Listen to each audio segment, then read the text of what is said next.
All right. Thank you so much, Ms. Osuna. I want to thank everybody for taking the time to be online with us. I know after work it's been a long day, but we really do appreciate your time.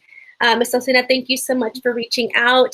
I have to thank Ms. Ponce for agreeing to give her insight as a lower grade teacher and her experience.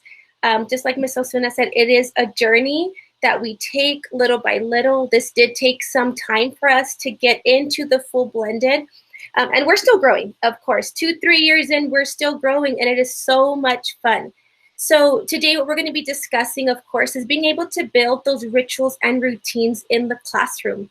As a general classroom teacher, we already do that. We've done it before, so this is nothing new. But when you're going into the blended model, you're really looking at that student agency and the student ownership. So that's what we're going to go into today. Okay, so here we go. Let's get started. Okay, so the first question we always ask is, why are we going to be establishing rituals and routines in the classroom? Like I stated, in a general ed classroom, of course, we want to make sure that our classrooms are running smoothly. It definitely sets the tone for those expectations that you have for your kiddos. It creates that culture of the classroom as well. And we know those first few weeks of school are where we're building those relationships. This year, especially coming after the 2020 situation, the relationships and the culture of the classroom is priority. We know there are achievement gaps. We know there's academic gaps. But when you build those relationships with the kids, it's going to really set the foundation for letting everything else run smoothly. It helps your classroom to run effectively and efficiently. And just like Mrs. Osuna said, the instructional time is very important, especially right now. So when everything's set in motion, then you can sit back a little bit and know that your time is being used in the best manner. And of course, our favorite part, it releases the control from teacher to student. Now, it's not going to happen right away. It's not going to be like, okay, week 1, I can sit back, kids know what to do. It takes time. It takes weeks for the kids to be, used to it. We're already seeing it right now. We're having to repeat ourselves over and over. But once that happens and the routines are established, the control goes to the students. So the teacher is able to do more of what we need to do, either with a small group, a one-on-one, or whatever other task that we have during the day.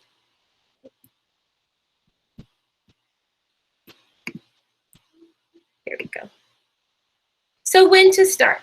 Yes, I put day 1, but don't freak out. You're not going to have everything set in day 1. But if you already set in motion for your kiddos what you expect from them when they walk in, what you expect for them that morning, even like Mrs. Boyd has us do the morning greeting every morning outside our classroom, day 1, the kids are going to get used to doing that every single day. Now, again, as you're building those routines for the kids, whether it be for small groups, for bathroom, for technology, it's going to take time. But if we start day 1 with the kids, it just becomes so normal, becomes so routine that even they will be the ones to remind you. Like, hey, Miss Brown, didn't you, ring the bell? Or, we're not standing outside. So if we do it from day 1, it's going to really set that tone. Okay. I'm going to pass it on to Ms. Ponce. She'd like to take over right now. She's going to talk to us a little bit about how we can start these procedures. Hi, everyone. So first, we're going to start with how to start. And so here, the most important thing is that you want the routines and expectations to be modeled and well-established. Here I put explain, rehearse, reinforce. Just because we do it in the beginning does not mean it's going to stick with them forever. It's so important to give that justification as to why we do simple procedures, our rituals and routines, because it lets students know that they belong in the classroom. The beautiful thing about blended learning is that we change things from this is my classroom to this is our classroom. Mm-hmm. The students take ownership of that. And so when you explain, hey, boys and girls, this is why we do this. And when you rehearse, you reinforce, it becomes, like Ms. Graham said, it becomes part of the routine that we all have heard, that you're a good teacher when you step out of your classroom and your kids know exactly what to do, right? Or when there's a sub and you're not praying like, oh my gosh, I hope my kids are good. They've got it down. So it's so important that you explain, rehearse, and reinforce, because students have to keep practicing over and over. And so I always tell my students, I'm human, I make mistakes too, but we always want to practice. We always want to make sure that we know what to do. And so at the bottom, I have put inspect what you expect. It's very easy that when we get close to STAR or we're testing, things get crazy and we're just like, it's okay, fine, we keep going, right? But you always want to inspect what the students are doing. If you see that at any moment they're not following a procedure or anything, it's very important that we call it out, that we rehearse it and we reinforce. If you look at our slides, you're gonna see at the bottom right corner, we have an anchor chart that's from our very own Parkland Elementary teacher, Ms. Via. She's a 4th grade teacher. And this week, Miss Boyd was doing walkthroughs, and she took a picture of this anchor chart, and it's her classroom's morning routine. So they greet Miss Via at the door, they enter the room quietly, they put items away, they get breakfast, and then they do their morning work and then finish work. Now, this is not an anchor chart that would just stay for the first couple of weeks. This is an anchor chart that stays in the classroom. Why? Because sometimes kids forget. And it's so important. When you have that anchor chart, it's easy to go back to explain, rehearse, and reinforce. Now, if something's not going as it should be, you point that anchor chart, or kids can go read it. If a sub walks in or something happens, your kids know what to do. So we're very big at Park Elementary that we always have our anchor charts, every little expectation. It doesn't matter if it's kinder or 5th grade, you're going to see an anchor chart in there, because we want kids to be able to know that in the classroom, they're going to find the resources that they need to help them. So a big shout out to Ms. Via for her morning routine anchor chart. And so another big thing at our campus is we are a restorative discipline campus. And I will say this classroom respect agreement completely changed my whole teaching game. So respect agreement, it's what we do is on the first weeks of school, we talk about respect. And so we get our class together, the teacher comes together. This is also done in PE with the PE coaches, because them themselves are also teachers as well. And so what we do is we get the students together and we start a discussion about what respect looks like from student to student, from student to teacher, from teacher to student, and from all of us at campus. And the beautiful thing, so here's an example. The beautiful thing about this is that it promotes respect. Instead of us looking at something as rituals and rules and laws in such a derogatory manner, this promotes positive behavior. This promotes when you walk into the building, when you're outside or with your coach, this is how I expect you to behave. So here on this photo, you'll see Ms. Graham's very own respect agreement. And so as a class, the students are the ones that come up with it, right? And we teach the importance of a contract, right? As they get older, when you sign a contract, there are consequences that you can pay, that you have to pay if you don't follow the contract. And so once we all come to an agreement with our respect agreement, every student is to sign it, as well as the teacher. And that's giving us that sense of accountability that we are agreeing to this contract. Now, anytime that a student is not following the respect agreement, and which it already has happened, we always point back to the respect agreement. We ask the students, I see you're behaving this way. For example, I had to this just right after school, I had a student chasing after another little boy in my classroom.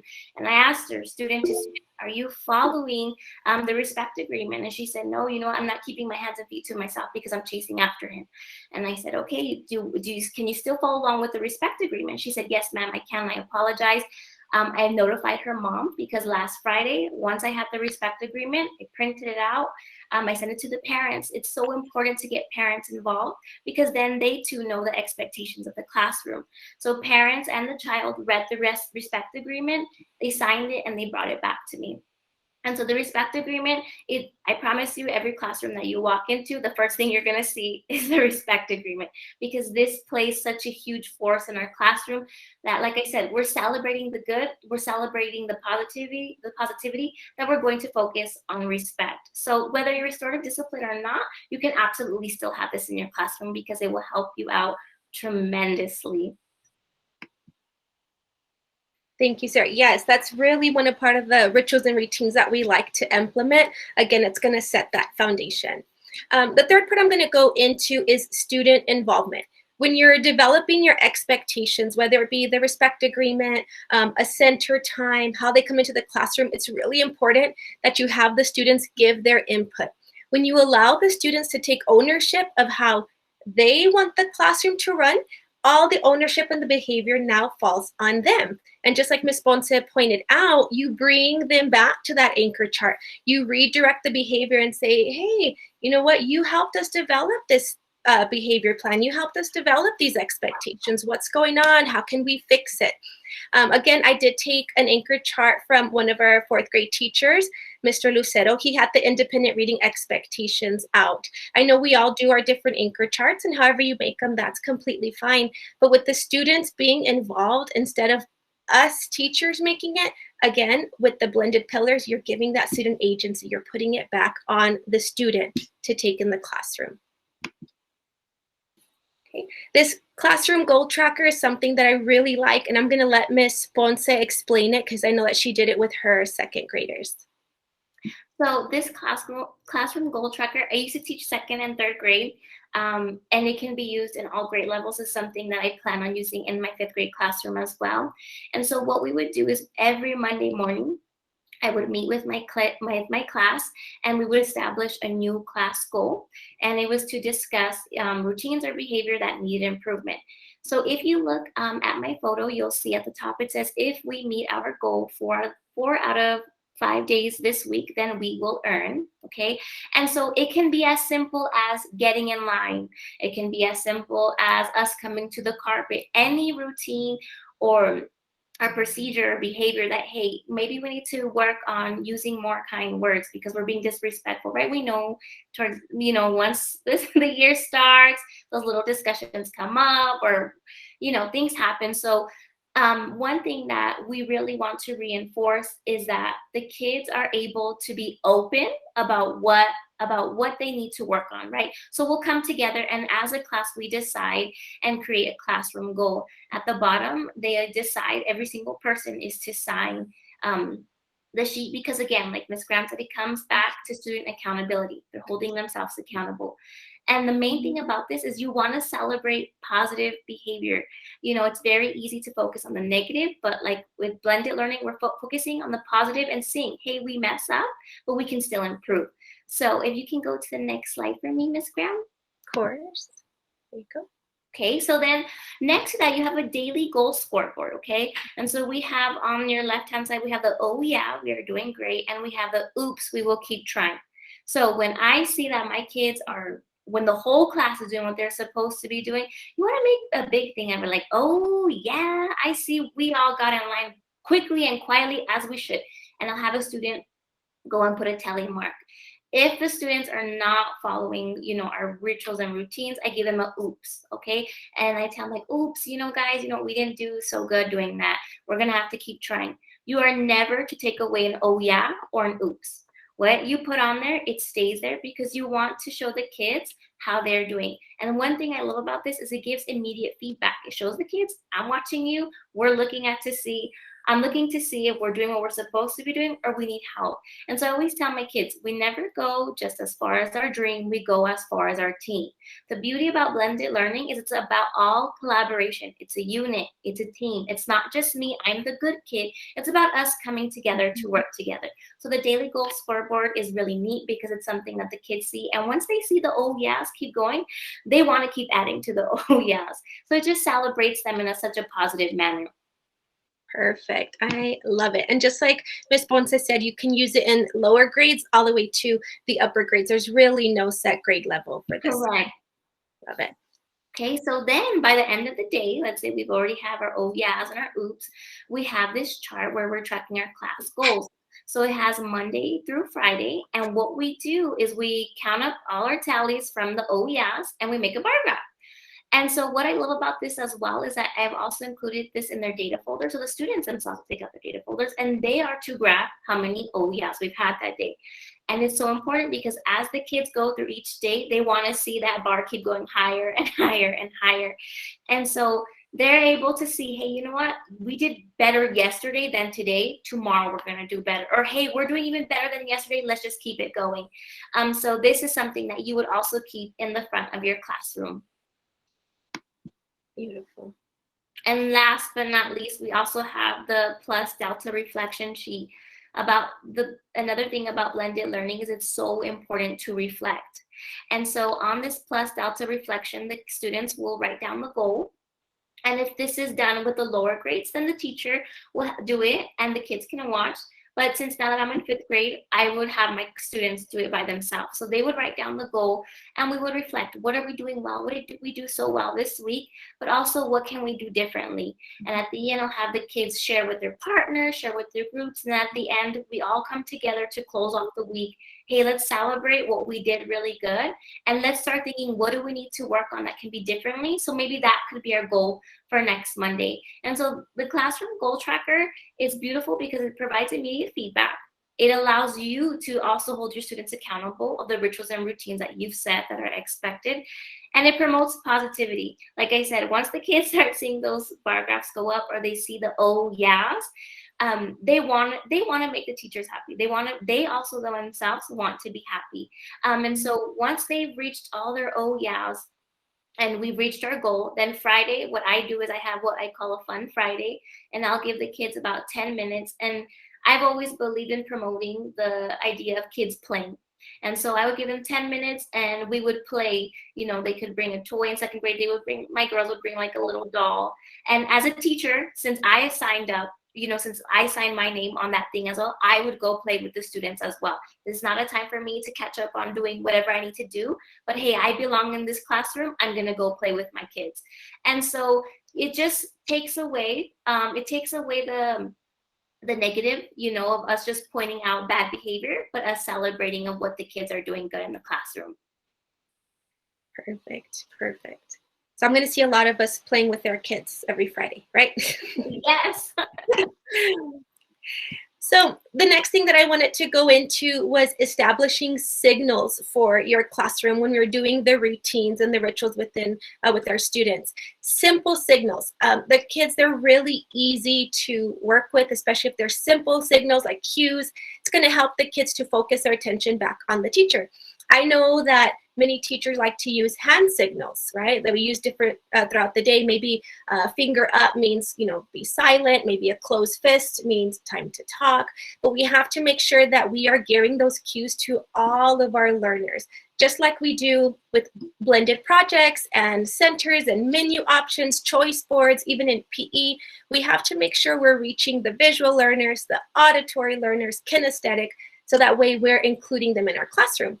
So just some simple signals that we can use for visual learners would be like countdowns, countdown timers on the screen. If you have one up or if you're projecting on the board, use a countdown so the kids know, okay, we've got 2 minutes to transition, we've got to move. Colored lights in the classroom that can help them as well. Cue cards, whether it's a red, sticky note, a red stop sign that lets them know to stop, that would help them as well. For auditory students, you can use music. I know a lot of teachers have like a special playlist or a song. So the song comes on, the kids know, all right, I've got till the end of this song to clean up my desk and get ready for math or whatever subject you're working on. Bells help, and of course, call and response. And I'm going to go over a few of those examples right now, just so you kind of see what it looks like. I'm a visual learner, so I had to include the visuals here, these examples. My all-time favorite classroom signal that I've used for about 3 years now is the wireless doorbell. I'm pretty sure many of you have seen it on Amazon or Instagram teachers. The wireless doorbell is my favorite thing because the one piece of it I keep with me in my pocket or on my lanyard. The other part, the actual doorbell, plugs into the wall. So no matter where I am, I think it's about 30 feet range, I press the button and it goes off. There's different chimes. So the kids know I press that bell, it's time to transition. Or a different signal, I press the bell and it's time for them to be quiet. They're getting too loud. It happened today. It was really cute. We were in PLC and I was coming back in the hallway. Kids were already in the class and I heard the bell go off. I said, what? Who's messing with my bell? So I walked to the class and one of my students goes, Miss Graham, it's because they weren't transitioning, so I pressed the bell for them. And I was like, oh, wonderful. So without me even being there, a student took the initiative and she got the class to transition and to get ready. So they're already established in that signal for them. In the middle, I have the hand signals. I know a lot of kids like to use their hand signals for a bathroom, water, whatever it may be. That works also. The call it out cards, a lot of times you'll hear, especially in the lowest grades, hocus pocus. And the kids will say, time to focus. That's an expectation. That's a ritual. That's a routine that kids can get used to as well in lower grades all the way to the upper grades. It'll work. And then the last item I have there are color changing lights. Again, I know this is very familiar, and I'm going to show you in a bit how I use the color lights to get my kids' attention and to get them moving.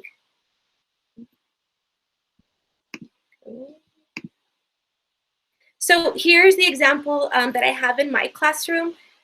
For years, I'm just set in the way that certain subjects are certain colors. Everything math is red, everything reading is blue. I'm sure many of you can relate where you have like your color-coded system. So in this picture, I have on the IDB board, my writing time, it's yellow. The kids know it's yellow. It matches the yellow notebook. And then around the back of my whiteboard, you can kind of see there the lights are yellow. So the kids know when I switch the color, what subject it is, what notebook to get. They'll tell me, like today, it was off schedule, and they're like, Miss Graham, the lights aren't green, it's science. I'm like, okay. So they already know. They already know that that's going to be some of their signals to transition. Because if I'm talking to an adult, if I'm talking to a student, or I'm out of the class, I can go quickly press that little remote button. The light changes, the notebooks come out, and they already know their cue to get ready. So those are some things that have worked in my classroom there. And again, Ms. Ponce and I are just giving our experience with the rituals and the routines, but of course, you can definitely mold this to whatever fits your teaching style and what works with your students. Okay. This is another classroom signal that I really like to use for my kiddos, a transition time. In between subjects, I just put a timer up, quick 2 minutes. They know they've got that time to put their books away, get their pencil sharpened, get ready for the next subject. It really eliminates the, what do I do? What do I get? I'm done. Can I go to the bathroom? I forgot my tissue. I forgot my pencil. It's like, okay, you've got 2 minutes. Let's go. And of course, with the younger kiddos, you can give them more time, 4 minutes maybe for, first, second grade. But you want to make sure that they have a set time for them to move. Just like Mrs. Osuna said, our time is precious and we can't be wasting time, in between movements and between subjects. So this is, again, something that's really helped my kids move so far. The next part that we'll go into when it comes to the rituals and the routines is making sure that you're giving 100% attention. This actually falls on the students. And it's hard, and as I put there in the first bullet, as hard as it may be, we as teachers and instructional leaders need to stop talking over the students. And I know it's hard. I mean, we struggle with it every day. Kids are talking, they're loud, they're off task. It's real easy to be, guys, boys and girls, hello, listen. But we need to kind of step away from that. So when we're trying to get their attention, once the signal has been given, you have to give them that wait time and just stay silent. And I actually learned this from Catlin Tucker, who of course has done the blended trainings and reading her books and her blogs and everything. It's worked a lot because you just stand there silently and the kids are like, what is she doing? You better be quiet. So giving them that wait time to hush down really, really gets their attention back, and it helps them to kind of refocus. And so when we model to the students that trying to speak while others are talking, we have to teach them, not only is it disrespectful, but it takes away from the learning. So when an adult comes in the classroom, the kiddos know it's time to hush if I'm talking to someone. If they're talking, if I have a group talking, I'll wait till they're done because I want them to see I'm not going to take away your time. So we have to model that for the kids as well. And this is another routine that we just have to constantly practice. Like I said, it's hard because we have things to do, things to teach, but they're going to start getting it. I promise you, they'll start getting it. I'll go to the next slide. Okay, so one routine expectation that I have is just the daily housekeeping that we do every single day. When you ask yourself, when you're coming into your classroom and before school even starts, when we're working in the summer or those first weeks of school, just ask yourself, how do I want my kiddos to come into the classroom? Once that bell rings, how do I want them to transition in? Do I want them to sit down in the hallway? Do I want them to, come in a straight line, put their backpacks away? Do they eat breakfast? What are they going to be doing while they wait? Are they going to turn in homework? Are they going to wait for me?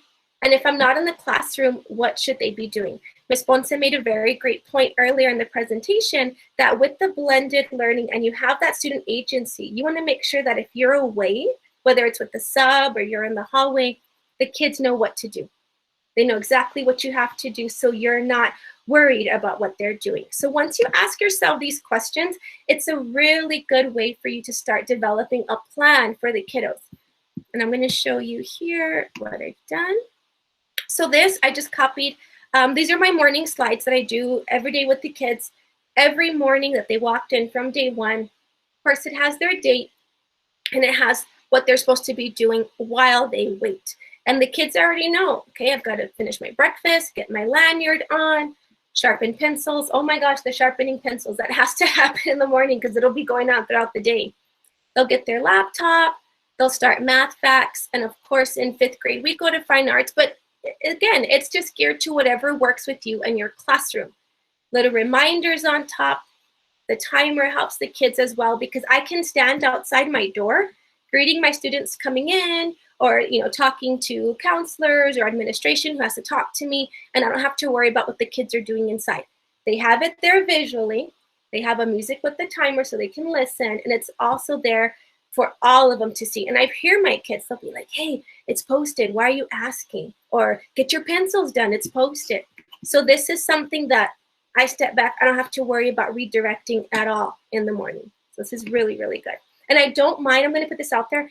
I've made the slides, and I'll show in a little bit how I have them for every subject with the transition timer. So if anybody is interested, I don't mind sharing. You can just copy paste or put in your own information. I don't mind sharing that at all. Oops, the timer was about to start. The next part of making sure that your rituals and routines are set in place is getting work done. How do you want your small groups or your independent student work to be managed? We asked ourselves the questions of the morning routine, but now we're thinking, how do we want the kiddos to work? So students need to be held accountable for all of their cooperation, all of the completion of their tasks. We know that when kids work in groups, it's really easy for them to be off task, playing with their buddies, distracted with fidgets or whatever it may be. So one of the things that I really like doing is giving these kids roles or jobs, responsibilities within the group. We can have a timekeeper. We have here the recorder, someone who's writing, the leader. So when we assign these group roles to the kids, they get shared ownership of the work. And they know like, hey, I have my job. You need to help out and do your job too. So it gives them that sense of responsibility that I know a lot of the kids really need and they really like having. It also eliminates those students who kind of like sit back and be quiet and let everyone else do the work. So I like that it's very cooperative. And of course, I like to switch up the roles. That way the kids get that choice in what they like to do. You could even have them apply for jobs. I know one of the 4th grade teachers, Ms. Dominguez, had her kiddos apply for classroom jobs, and it's really cute. My daughter did it. She had a little application, and then when they were quote unquote hired, they got like the hired letter. So doing things like that makes it fun for the kids, and it really makes them feel a part of the group. I like that. Now this example that I included, as I put in the left-hand corner, I use this during the virtual learning. Now, of course, we're back in the classroom, which is wonderful, but this was just an example of how I did it with the virtual learning. You give the group roles their reminders: a screen sharer, a representative, timekeeper, manager. Now, while we're in class, of course, either you can print them, you can just print the little job responsibilities, make sure the kids have them with them, or post it in a Google Classroom, or print it out and put it on a wall so the kids know, okay, I have this job. What am I supposed to be doing? I know that, especially with the lower grades, when you give them a group role, the responsibilities sometimes are not very clear. So it has to be modeled. It has to be shown. But in the upper grades, you just tell them, well, here's your responsibilities. Read through it. Let me know if you have any questions. And they know what they're supposed to be doing. So this worked a lot, of course, in virtual and in person. I know Ms. Ponce has her group responsibilities up, so it's nice to see that the kids already have that role in the classroom. Okay. Another thing that you have to be doing when you are setting those expectations is wrapping up the day. So just like we did in the beginning, where we were asking ourselves, how do we want the kids to come in? How do we want them to set up for the day? We need to make sure that we are wrapping up for the day. Okay. So we have to ask ourselves, how do you want the students to leave your classroom? Just like when they came in, how do you want them to leave? When the bell rings? Do you wait till the a read aloud is done? You want to wait till the last subject is complete? Is there a responsibility for picking up trash? Is it a group effort? Is it one person's job? What needs to go home? All of the things at the end of the day where I know we're scrambling, those last few minutes, like, oh, don't forget to do this. Pick up your backpack. Go get your tables. Clean up your mess. Whose Kleenex is this? That happened today. I was like, oh, whose Kleenex on the floor? You know, so all those questions you have to ask yourself when you're ready to wrap up and to get your day to an end so that everything runs smoothly. Especially right now, I think every school is running their dismissal a little bit different, but we have to be very careful that we're out there on time because the line of cars gets long. The parents can't get out of the car anymore, so we have to make sure everything's running very smoothly. So at the end of the day, I'm going to show a slide that I use. It's very similar to the good morning, the beginning of the day. This is what I have for the end of the day slides. The kids know before they leave, throw away trash. If it's your trash, if it's your group trash, look around the floor. I make sure to tell them, I said, this is our home. While you're here, you don't want to be living in mess. So they throw away their trash. They make sure all of their notebooks are turned into their baskets, or maybe you have their little cubbies. The kids will return their laptops to the station, turn their lanyard in, and anything else that you need to be done end of day. Now, this slide right here doesn't really have to be changed. I can pretty much keep this one for the rest of the year if I wanted to. But of course, if you have things going home or some changes, you can always edit that. And like I said, I don't mind sharing this at all to anybody who needs it. And of course, a little timer at the end, you can put like, you know, a quick 5-7 minutes, say, okay, you know, we've got 7 minutes. By the time the timer goes off, everybody's in line, alphabetical order. Make sure chairs are pushed in. The student jobs, maybe one of the student jobs could be, you know, a table check. Go around, make sure everything is ready to go. Okay. And so I know that went by pretty fast and pretty furious, a lot faster than I thought, but that is pretty much what Ms. Ponce and I have to share with you all. Again, I do want to reiterate, we are still learning. There may be some things that you all or other teachers have that could work for us. And of course, we're just sharing our knowledge and our experience about what we have done. I did include on our next to our profiles our email address. So if you have any questions, if there's any resources you're looking for, resources you'd like for us to share with you, just email us, tell us, hey, you know, I really liked the slides or the classroom goal. I'm sure Ms. Ponce has no problem and I'll sharing as well. We know we do it within our campus. So please reach out to us, any questions, or of course, if you have any suggestions as well, we're always open for that. And yes, go ahead. I'm sorry. Do you mind if I share just the restroom sign since we have enough time? Yes, go ahead. So the restroom sign that Ms. Graham and I use, as well as our 5th grade team, this is something that I also used in 2nd grade, another game changer. Let me present my screen. Yeah. Go ahead. Okay, let's see. And this is straight from my email because I sent it to her. And yes, if you email us, I'll send you everything that I have. I believe you guys can see my screen. Yes. Okay, here we go. So this is a restroom sign. If you see on the left, it has a restroom closed, and on the right, it has a restroom open. So with my kids, I've told them, if I am teaching or I'm in the middle of a lesson, a kid goes and flips that restroom sign to close. They know if it's only if an emergency, you can go. But if I'm teaching, we're in the middle of a mini lesson, it's closed. If we're doing independent work or anything, then we open the restroom, okay? And I know we're also keeping track of our of who's going to the restroom, you know, with COVID and stuff. So at the end of the day, Ms. Graham and I take a photo of our restroom sign, and the next day we just clean it. But this has helped us out tremendously because now the kids know and honor and respect our time. Now when the teacher's teaching, I know I need to be present and I need to be all ears. And also they know too that they can only, I tell my kids, you can go 2 times, one in the morning and one in the afternoon. So if you're interested in using that restroom sign as well, I'm more than welcome to send it to you. It comes in nicer colors as well. This is the one that we have. Miss Graham and I are all about colors.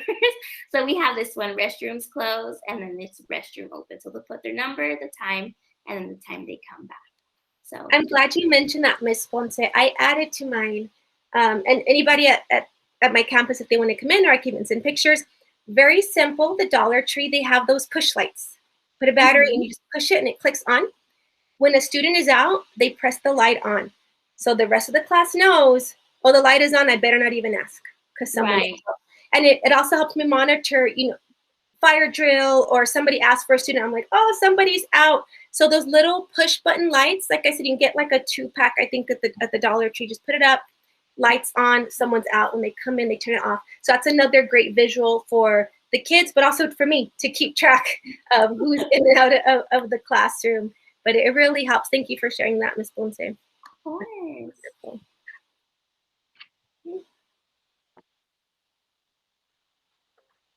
All right. Does anyone have any questions for these awesome ladies, young ladies? Awesome job. Love it. Thank you. Thank you. I'm going to put up just one more time the contact info just in case anybody needs to take a screenshot or to write it down. Again, we don't mind you contacting us. And Mrs. Osuna and Ms. Malwood, I have to say thank you so much. The blended learning here in the district, I think, is something so beautiful. It's working out wonderfully. Thank you so much for reaching out and having us be a part of this today. I appreciate it. No, ladies, the thanks goes to you all for sharing your expertise. And again, I know you're very modest, and thank you for saying we continue to learn and grow. And so I thank you all, and those of you who have signed up for our continued learning. We want to continue to learn and grow. And I know, and I thank you for your time, because I know it's a sacrifice, but it's a sacrifice well worth your time. You'll never do things like you used to before. And so especially we thought this training is very important at this time of the year, because we cannot create that blended experience if we don't have these things like we normally do, these rituals and routines. And so when students are asking, can I sharpen my pencil? Can I go to a restroom? And they're asking things like this, that means that we haven't, sometimes we get upset at the students, but it's because they need, as Ms. Ponce mentioned, they just need more practice and more modeling, and to be reminded that there are ways to do things, and respectful ways, and that makes a world of difference. The blended campuses and classrooms that I've watched that are the most effective and efficient, I've been in the classroom talking to the teacher, the kids come back from somewhere else, and they just ignore you. They ignore you and the teacher, and they just go to do what they need to do, because it is such a part of what they do. And the teacher's not constantly changing things on them that they never know where they should be and what they should be doing. It's so set, and that those rituals and routines are so solidly in place that students know exactly what they need to do, and they get to doing it, right? Yes. Just like Ms. Graham said, right now, when the kids start coming in and taking ownership, and that is on our pillars, is kids monitor their own behavior and their actions without being told, and they're monitoring respectfully the actions of their peers. And so this is exactly what we want to get to, and especially we thought this was pertinent and very appropriate at this time to remind ourselves about the value and importance of setting these rituals and routines. So thank you, ladies.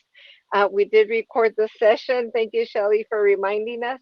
And so we will make it available, as well as, remember, teachers, we're asking you to enter the contest of sharing your resources, because we are stronger together. We're not competing against each other. We can only get better through our sharing of practices. And sometimes we're so modest, we don't think we're doing anything we're sharing, but it is so valuable. And we all love, I'm sure you all love to hear better from each other and your colleagues than than from us, right? Or a book. Sometimes you just want to see it. And thank you again, Ms. Graham and Ms. Ponce, for sharing this and all the resources that you have at your fingertips.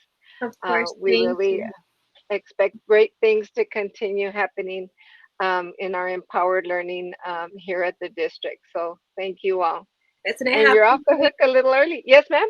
I'm sorry, I just have to say thank you also. I'm sure she's here, Mrs. Boyd, for bringing the blended learning to Parkland. When we started at East Point, it was something so new. We had no idea what we were doing, but through her support and pushing us through it, and now at a new campus, it's going very well. So very appreciative to her as well for doing this for us. Yes, I know she was in here. Miss Boyd, are you here? Yes, I'm here. Oh, thank you, Ms. You're Boyd. welcome. And I want to give like a shout out to all of the teachers. I see a bunch of our teachers here from Parkland, instructional coaches on. You guys are doing amazing. And those not from Parkland, if you ever need a position because you're here, you can just call me at 43. No, I'm just kidding. Just kidding. But it says a lot that you guys are giving your personal time to be able to enhance your classroom, because all of us are in the business of kids. So thank you guys all for being here. And a special thank you to our Parkland Elementary teachers that are here and those presenting. Thank you. Thank you, Ms. Boyd. And yes, just a quick announcement. Again, let's all unmute and give them a big shout out. Let's give them a big round of applause. Yay, ladies. Good job. Oh yeah. Get it? Oh yeah. Oh yeah. And oh yeah. And oh yeah. Yeah. Oh, yeah.